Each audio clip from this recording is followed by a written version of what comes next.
Be up here again for my final time. It's just been such a pleasure to be at the ashram. Thank you all for your graciousness and what a wonderful community to get to be a part of for a few days. Tonight, I will continue the discussion and education that I've presented over the last 2 nights on the science of stress. And I'm really excited for this final evening because I gave you a lot of deep science over the last 2 nights, all the way down to the level of cell biology, which I'll review in the first few slides tonight. But the goal really of tonight is for you to walk away feeling like you have a few practical and evidence-based tools for how to handle stress in your own life. So, a couple core elements, reminders that for those of you who've been to my workshops over the last 2 days and who've been to my talks the last 2 nights, hopefully you could repeat these first few slides. Your body does not know the difference between a physical threat and a psychological threat. Evolutionarily, our body developed the stress response in order to respond to a threat to our survival. And yet in modern life, most of the stressors we have are relationships or time pressure. And yet our bodies still respond with the same biological response that it does as if we were running away on a savanna from a lion. And if you remember seeing this figure, what this really highlights is that there's a hierarchy of biological needs that is really important to understand as we're trying to understand how to experience and combat stress in the best way possible. And what this figure is demonstrating is that at the foundational root of how our bodies and minds operate in the world is a focus on survival. At the bottom of this hierarchy here, we see surviving. Our body's number one energetic goal is to make sure that we are going to survive this moment. And so what it does is it spends all its immediate resources doing things like repairing any damage that may happen. So you can think of this in evolutionary terms. If the lion actually got us and created a scratch and then we escaped, our body's first energetic consumption would be to heal that wound so it didn't create an infection. So we want to be focused, our bodies are focused on maintaining the physical integrity and responding to acute threats. This is the stress arousal state. If there's no threats around, we can go to the next energetic state in this pyramid, which is preparing. Our brains are predictive regulation machines, always trying to figure out what's going to happen next. And so energetically, our bodies spend a lot of time trying to figure out what's about to happen and how can we be best prepared. Once our bodies feel settled, and this is all unconscious, right? There's no brain power in this. It's just all these biological evolutionary processes. Once our body knows that it's prepared, it feels comfortable. Maybe there's a daily routine it's gotten used to. Or maybe you're used to the environment like home and work. So your body knows pretty much what to expect. Once you've satisfied that rung of this ladder, that is when you can get to the most important top rung, which is optimization. And why I really want to highlight this is because this is where our natural healing capacities click in. This is where our bodies can take the most and best care of ourselves. And yet, none of that can happen, that cellular restoration cannot happen if all of our energy is spent in these bottom 2 rungs. And that is where we developed this theory. So my colleagues and I, Alyssa Eppel from UCSF, who visited the ashram several years ago, and others at University of California, San Francisco, developed this theory that we call deep rest. And what we propose is that restorative biology, or that optimization, those healing processes can only begin within the cell, within the body, when we spend time in restful and deeply restful states. Sleep is the best place to get this deep rest. It's where a lot of healthy cellular functioning happens, a lot of repair from the damage just that goes on in our cells just throughout the day, just because we're experiencing life and living, is healed during deep sleep. And we can also activate these processes when we do restful activities like yoga and meditation and nature walks. And what we propose is that in modern life, we're spending much too much time in the red and orange states where we're responding constantly to stressors in our environment, staying at that bottom rung of the pyramid, and much too little time in yellow and blue. And so really one of the fundamental philosophies that I'm spreading about stress science is really in this picture. It's that we are so damaged from the stress of modern life because of the energetic costs of spending all of our time in this moderate threat state. And the antidote to that is spending much more time in rest and deep rest. In this figure, you see a little bit of a deeper dive into this deep rest model, where we propose that contemplative practices like meditation, yoga, prayer, allow for an internal psychological safety, where you don't have all that negative ruminative thinking and thoughts. Because oftentimes, one of the biggest threats to feeling safe and that increases our stress arousal is our own minds. We're anxious. We're worried. We're worried about the judgment of others. We're worried about what's coming in our future. We're worried about relationships. And so what contemplative practices can offer is techniques and rituals to help quiet the mind and help create some internal psychological safety, which can then help shut down that stress response. The other piece of this picture here is the cellular optimization, where I went over some of these details from last night, where we talked about telomeres and telomerase. Raise your hand if you remember talking about that. Good. Okay, great. So we talked about that biological aging, and then we talked about mitochondrial functioning and how important the mitochondria are to really every aspect of our lives, that they're the powerhouse of our cells, of our bodies, and that they're responsible for actually creating the actual energy needed to go about daily life. And yet when we're in a heightened stress state, so much of that precious mitochondrial energy that's produced is spent responding to stress. And in effect, that means it's not spent doing all that important cellular restoration, optimization, and healing. Now that was the brief primer of what I've talked about over the past 2 days. Hopefully you've retained some, or hopefully the majority of it. Now, what I really want to do is shift to talking about 3 evidence-based practical techniques that you can use and implement in your life for stress management. And the first is activating the parasympathetic nervous system intentionally to create ease and calm. The second I'm going to talk about is mindsets, specific frames of thinking that are evidence-based that help with stress resilience. And the third is a very exciting new science around physiological co-regulation. I'm not going to tell you what it is because I want it to be a surprise. It's very cool. So, one of the areas that I haven't talked too much about from this model of deep rest is this part of the triangle.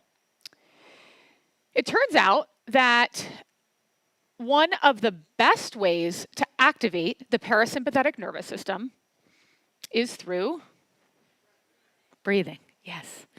And the best part of this is that it just takes one deep inhale and exhale. And it's particularly in the exhale that you get this vagus nerve activation. So reminding yourself in these stressful times to take a deep breath, like probably our grandmothers told us to do, take a deep breath, is true and very science-backed. But it's not the only way. Breath is actually not the only way in to quick parasympathetic nervous system activation. And for me to explain this other aspect that we can do, I need to go a little bit deeper into the parasympathetic and the sympathetic nervous systems. So what you're looking at is an image. And again, if you can't see the details, it doesn't really matter. I'll tell you the important parts. The important parts are that there's two branches of the nervous system. One is the sympathetic nervous system, and the sympathetic nerves go from the brain all the way into many organs of the body. And that is what's responsible for activating the fight or flight response. The other branch is the parasympathetic nervous system, and this also innervates nearly every organ in the entire body. And it is driven by just one nerve called the vagus nerve. The vagus nerve is Latin, or vagus is Latin for wander. So it's the wandering nerve, because it's just one nerve from the back of the brainstem all the way down throughout the whole body, and even innervates, means connects to, your ear, your tongue, and your throat. And I think that's particularly relevant for the slides that I'll get to when we talk about chanting, singing, drumming, because you're listening, you're speaking, you're singing. Okay? This is an image of sort of what it looks like. I really like to think of it like a tree with roots. I think I said this the other night, with all the little micro roots that are down into the ground. It's very similar. And each of these little kind of dendrites, these little mini aspects, are just little branches of the nerve, still part of this one nerve. And what's truly amazing, I would venture on, radical, one of my favorite scientific facts, is that 20% of these nerve fibers, so the little ends that are outside this nerve, send signals down from the brain to the body.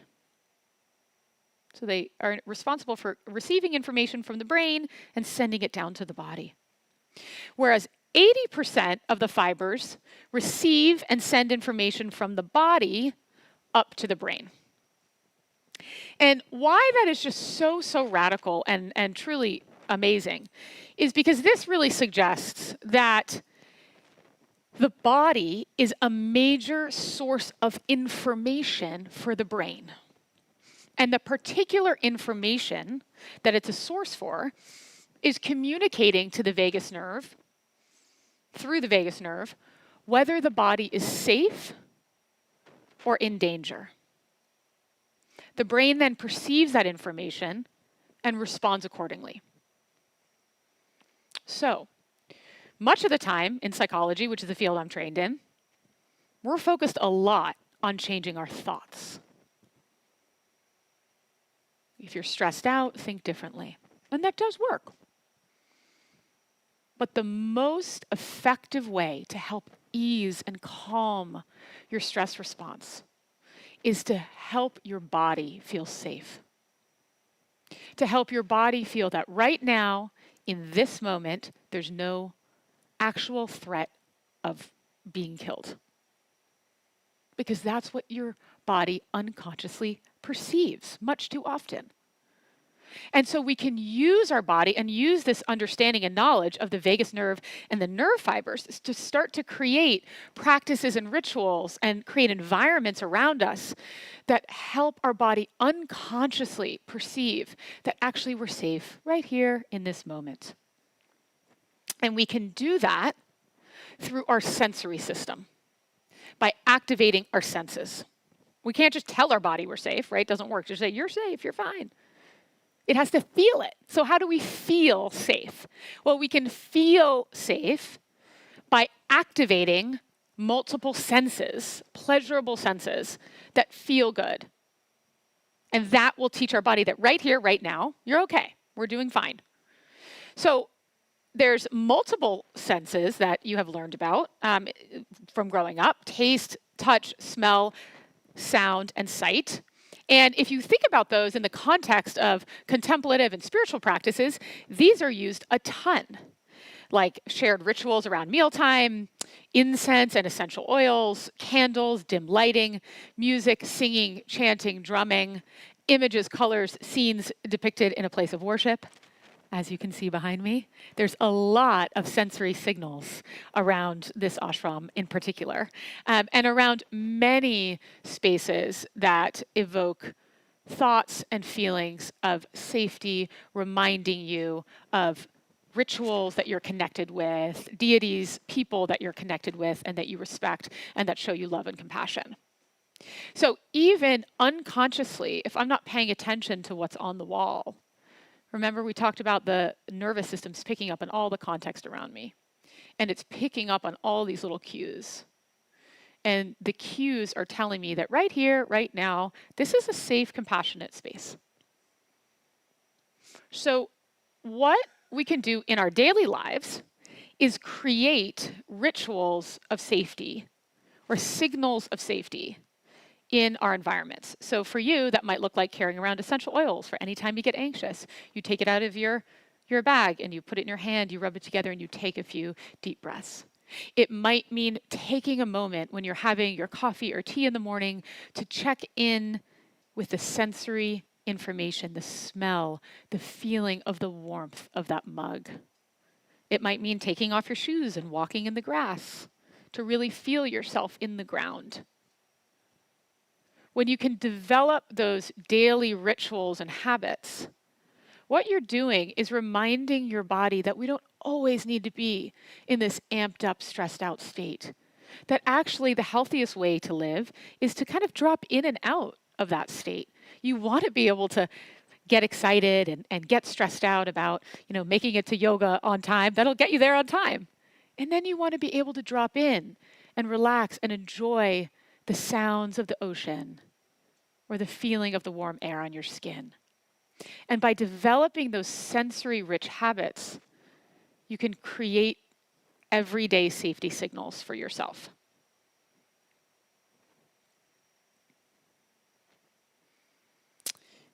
If you noticed from this slide, I had 5 sensory inputs listed here. But up here I said 8. And that's because even though we learned about 5 in school, there's actually 8 sensory inputs.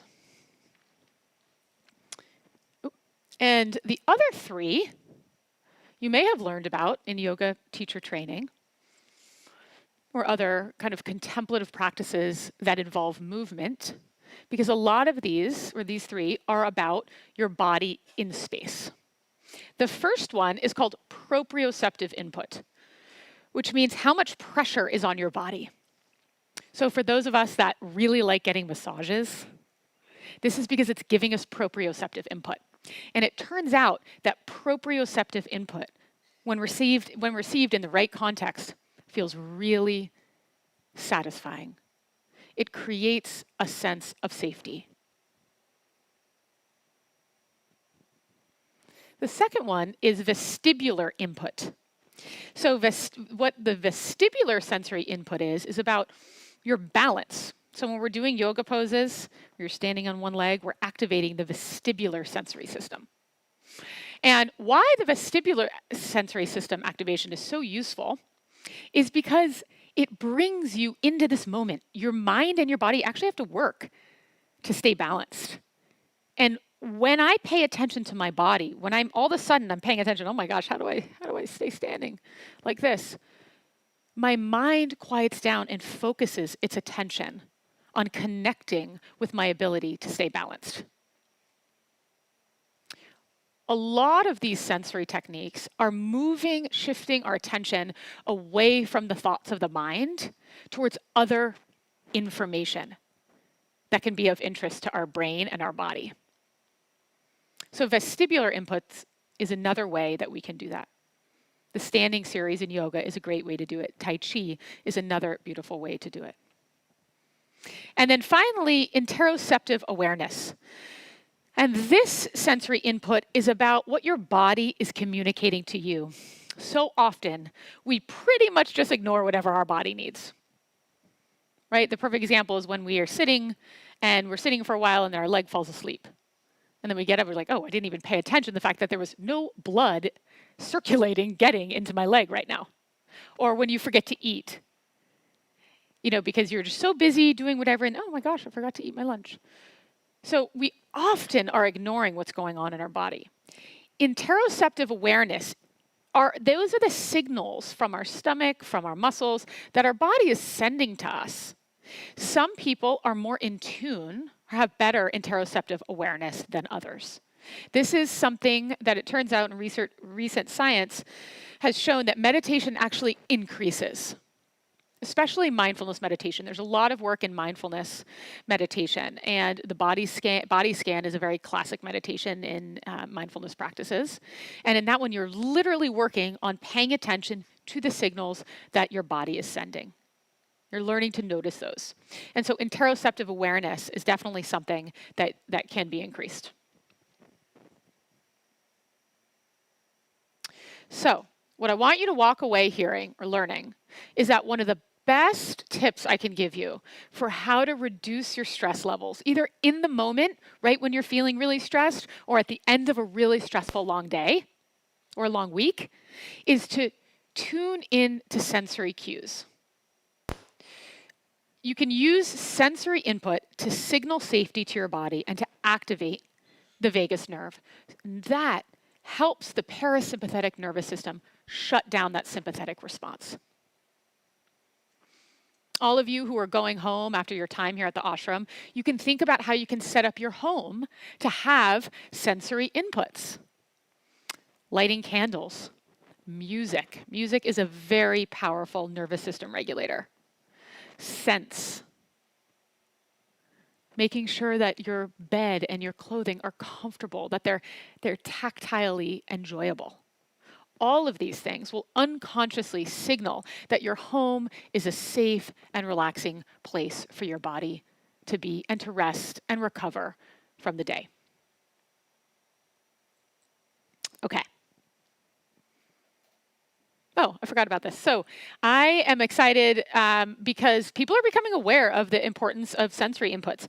This is a company who I am working with, and they are integrating scents like essential oils and other tactile sensory inputs into college students' tools, because college students have very large mental health issues right now. There's a lot of stress, there's a lot of anxiety, there's a lot of depression.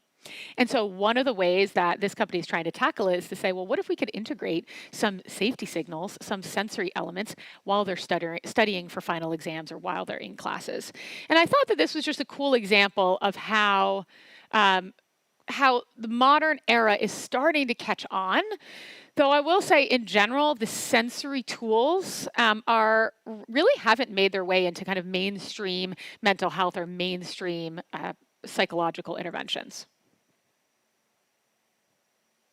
Okay, let's go on to mindsets for stress resilience. I hinted a little bit about this the other night when I talked about challenge versus threat mindset, and I'll talk a little bit more about that mindset today. If you want to know first what a mindset is, missing my slide. A mindset is a perspective that one brings to a situation. What is the frame that you're walking into a situation with? So you can walk into meeting somebody with the idea that this might be your best friend, or the idea that you think you're definitely not going to like this person, right? So it's the mindset that you're entering into a circumstance with. And I want to talk about two helpful stress resilient mindsets. The first is a challenge versus a threat mindset. And a wonderful yogi from the TTC course shared with me that this was really helpful to them as they were imagining going to teach their first yoga class to the group. And at first they were in the threat mindset, which meant that they were fearful of the judgment that was going to come. They were fearful that they would maybe forget what they were supposed to do or not do it right because it was their first time. And then the other night when they heard my lecture and they said, oh, wait, I could change it to a challenge mindset. And they said it was extremely helpful the next day when they taught their first yoga class, because the challenge mindset allowed them to think, this is an opportunity for me to show what I've learned, for me to connect with my fellow yogis, for me to practice something new. in a very supportive, loving community. What a different mindset that is, going to teach your first yoga class, right? The second one I'm going to talk about in a second is called a growth versus fixed mindset for resilience. And this is really where we can start to look at stressful experiences that we've had or that we're about to have with the lens of growth, with the belief and understanding that stress is actually how we learn, how we grow, how we develop and mature in our lifetime. It's not something to shy away from. It's something to step into with confidence, knowing that we're going to come out the other side stronger and better. Oh, this is really fun. Okay, so before I go into those other two mindsets with even more detail, I'll tell you about a very fun and kind of compelling research study that was done in 2011 by a researcher, psychologist at Stanford named Alexandra Crosswell. She has a great TED Talk if anyone wants to study more about the effects of mindsets on the body. In this study, she had participants come in on 2 different days and drink 2 different milkshakes. And the first milkshake she had them drink, she introduced to them with this image on the left, which says indulgence. I can't read it exactly, but something like you deserve a treat. And the fat and caloric intake is like off the charts. It's like 100% caloric intake for your day and sugar, tons of sugar and a ton of fat. And they said, okay, your job is to sit there and drink this milkshake. And they drew blood for the research participant before and after having that milkshake. Then they waited a week and invited the participants to come in and have a second milkshake. And this milkshake said, Sensi Shake, guilt-free satisfaction. With no sugar, low calorie, enjoy a snack, enjoy your treat with, the low calorie version. And it turns out that they were the exact same milkshake. But they had been manipulated to think one was high fat, high sugar, and one was the diet version. And what was so fascinating about the study is that their biological response to the milkshake changed. And how it changed is that their ghrelin, which is a hormone that signals satiety, meaning it tells you when you feel full and when you're feeling done with something, was actually higher for the indulgent one. So when they believed that there was more fat and more sugar in it, their ghrelin kicked in much sooner and much higher, telling them, okay, stop eating it now. You've had enough. You're satiated. Whereas when they had this Sensi Shake, guilt-free satisfaction, their body just said, keep going. You don't have to worry about what you're drinking right now. And what that really demonstrates is the way that we're thinking about a circumstance can actually change our biology, can actually change our biological functioning. And I think that's a pretty fun way that she was able to demonstrate that. Okay, so let's get back to stress. So for the challenge versus threat mindset, I often like to use my favorite tennis player, Serena Williams. Serena Williams has a very strong energetic presence. When she walks out onto the court, she very clearly is in a challenge mindset. She walks out there knowing with confidence that she's prepared, that she's ready for this, confident that she is going to win. And with that kind of mindset for an upcoming challenge, you see a very distinct biological profile. What you see is that the blood vessels actually vasodilate. They open up in a way that allows blood to flow much more effectively throughout the body, and in particular to the brain more effectively, so that you can problem solve, be more creative, be much quicker to make decisions. And we're going to contrast that to a threat mindset. So here's an image of somebody studying for a final exam or some kind of exam, knowing that this is not going well. A threat mindset means that you have the mentality that you are going to fail, that you're not prepared, that you're going to be judged poorly, and that really you shouldn't even try anyway. And when you're in that threat appraisal or threat mindset, what happens is that your blood vessels actually vasoconstrict. They get tighter. And because you are perceiving a threat, like other people are going to judge me, maybe kick me out of the class, maybe I'm going to get kicked out of school because I'm going to fail this. These are the thoughts going through somebody's head in a threat mindset. The body receives that information like your life is on the line, your actual life. So what happens? Your body sends all that blood that starts pumping, not to your brain, but instead into your hands and to your feet so that you can run or fight the danger. And of course, that's not useful. There is no physical danger. Really, what we need to do is be in this challenge mindset. And research shows that when we can do that, when we're doing public speaking, when we're taking exams, when we're doing job interviews, objective data shows that you do better at all of those tasks when you're in the challenge versus the threat mindset. Okay, so what you can walk away thinking whenever there's something stressful coming up, we can switch to that challenge mindset. The other mindset that can be very useful is a growth mindset. Raise your hand if you've heard of this growth mindset before. Okay, great. Yeah, about maybe a third of you. This has been pretty popular in recent years. There's a great book out about this, and this has been really implemented in education settings in particular, trying to help students really have a more grit and more perspective that things can be learned and things are challenging, but you can overcome them. In a growth mindset, you have the belief that intelligence can be developed. You embrace challenges. You have a mentality like, I can train my brain. I can get better at this. It's worth putting effort into because I know once I learn how to do it, I can overcome it. When you have this growth mindset, you can apply it to stress and really look at stressful experiences as a chance to learn, to grow, to mature, to evolve, to become more wise. You can look back at life experiences. Maybe you've had a breakup of a relationship, you've been fired from a job, you've had to move, you've had financial challenges. But if you have this growth mindset when looking back at those stressors, you can look back and start to identify, here's how I've grown from that.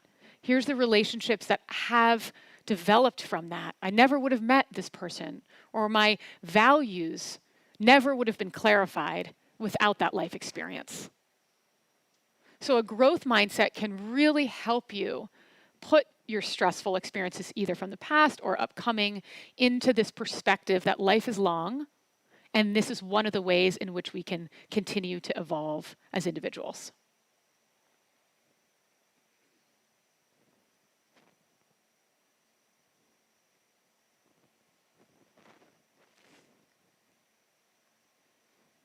Okay, now we're getting to physiological co-regulation. My favorite one. And it's my favorite one because so much of what I've talked about thus far really has to do with you as an individual. And what I'm about to talk about next has to do with us in the context of one another.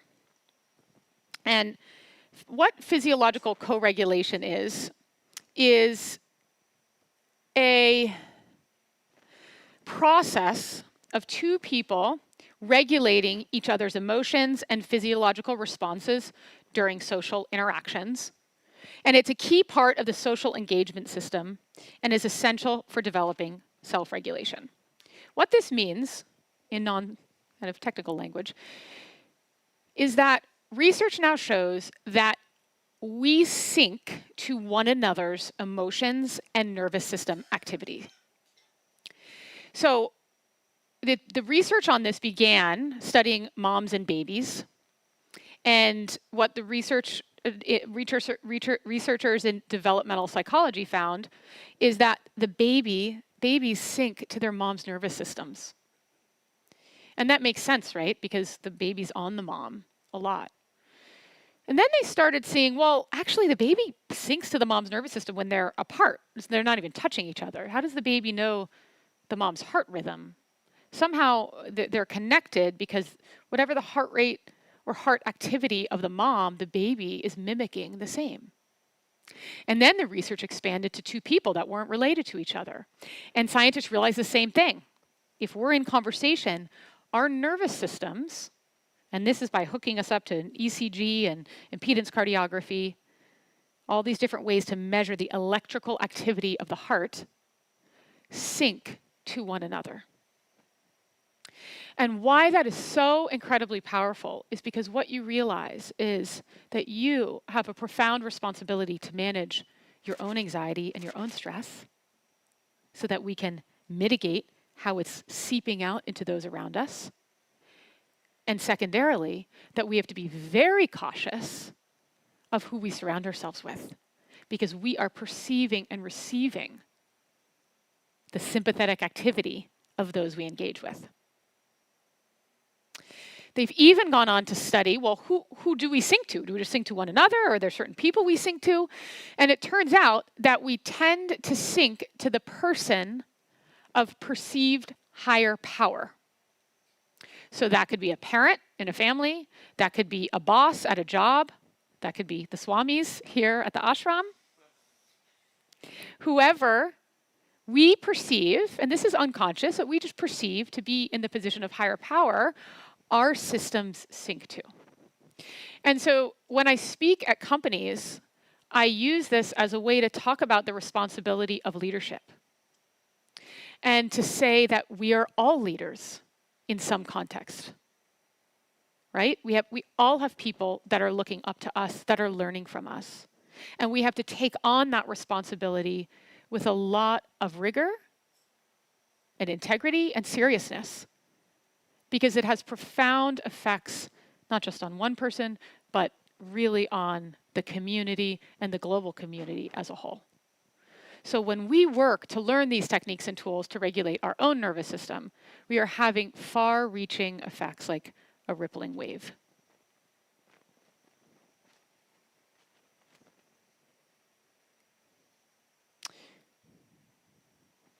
That's what I said. Managing our stress is helping those around us manage theirs. And I love this quote that one of a client that I work with says, which is, you have to work to protect your peace. And I want to end now with suggesting that if all of us were working to protect our peace, to help regulate ourselves, then we could create a more peaceful world. And with that, I will close and say thank you so much for inviting me here. Here's my contact information. If you'd like to reach out to me, I would love to hear from you. And I'll open it up to a few minutes of both questions and comments. Stress is something experienced by all of you. And so I'd love to hear any insights people feel called to share, as well as questions. Thank you.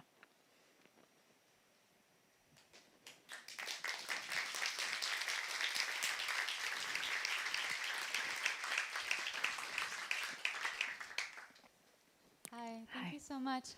I had a question on either opinions or either research that you knew of between the difference of mindful and mindless relaxation.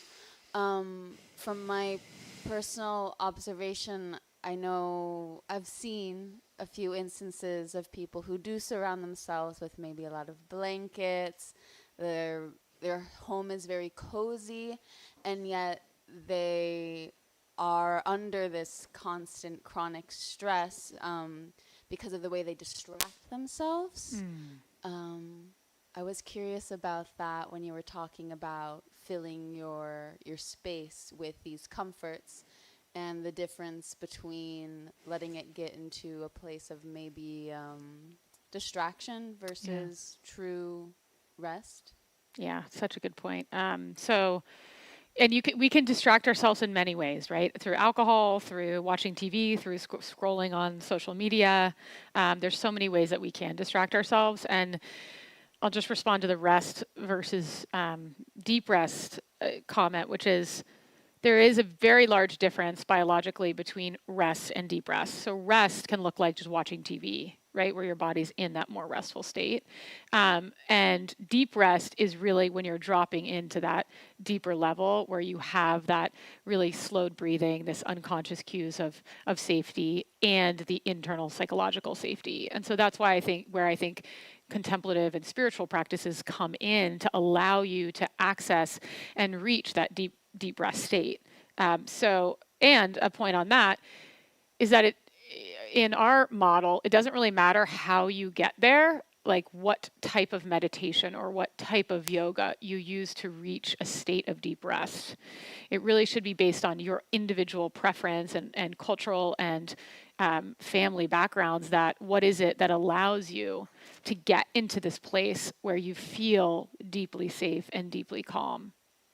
So yes, this person you're talking about who's very comfortable might just be resting a lot, or may actually be activating. If you're scrolling on Instagram or the news and you're reading about the political issues that are going on right now, then you might be activating yourself and not allowing your body to feel safe. So yeah, good question. Thank you. I think we have Rich back there.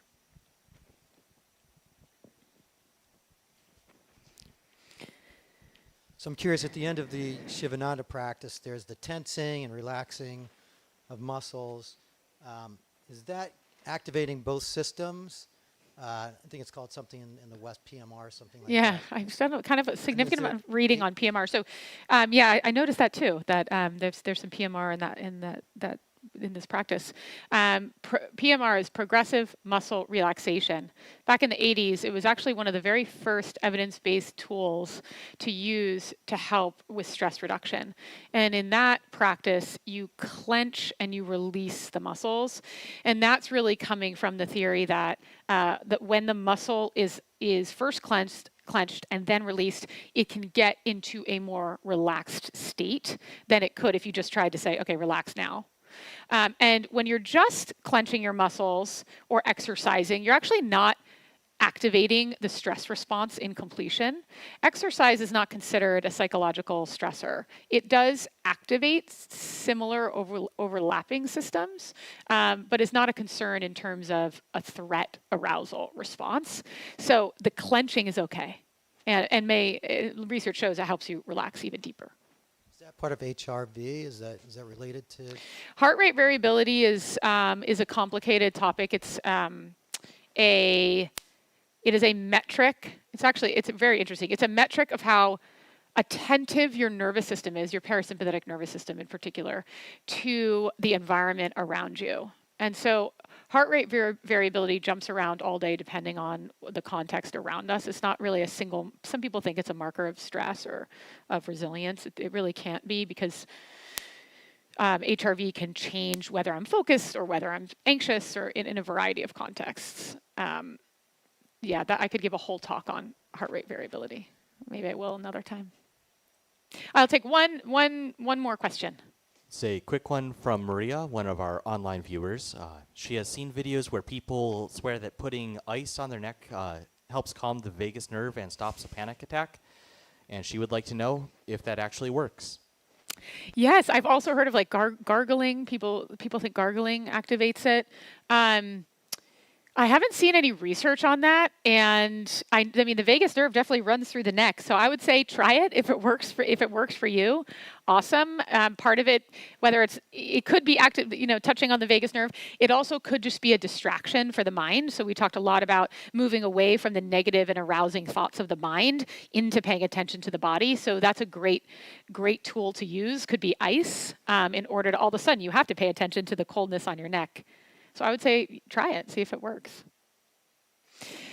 With that, I will say thank you so much and have a wonderful rest of your evening. Thank you.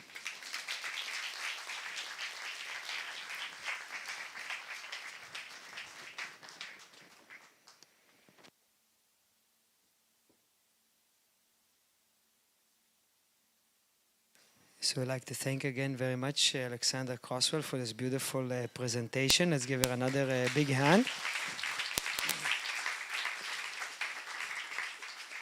And we greatly appreciate